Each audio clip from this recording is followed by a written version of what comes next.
in October of 2014, I noticed a small sore spot lump on my back.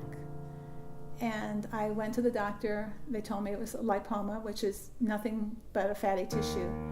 And our big surprise was when they biopsied it, it was in fact a very, very serious sarcoma, a very rare sarcoma, which is labeled incurable. When I talked to my doctor, she said there is no way to manage this. There's no cure for it without doing this excision, which I did 6 weeks ago. Prior to the surgery, there were 2 expert pathology reports from separate pathologists that gave me this aggressive diagnosis and prognosis.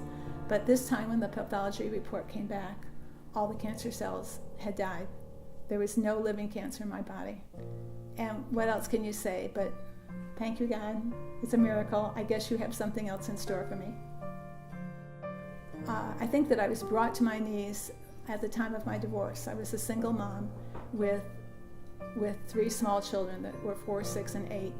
And I was so concerned that I would not be able to be a strong enough mother that I knew I need to have God in my life. And it really brought me back to church and a church community.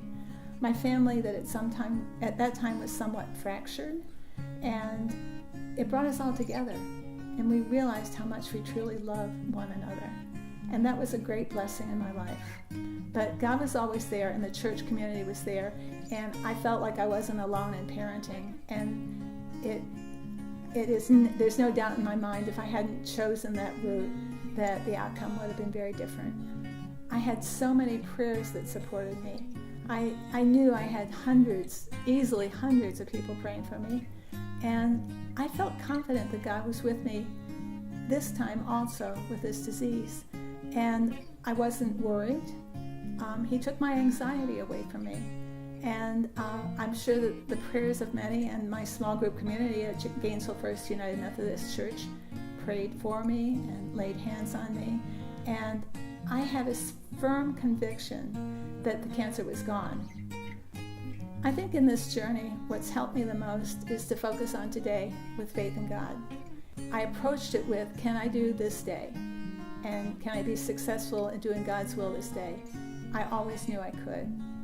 So if you focus on today and let God take care of tomorrow, then for me, it just keeps me focused and free from anxiety. And God doesn't want us to have that stress and anxiety. He just wants us to do His will.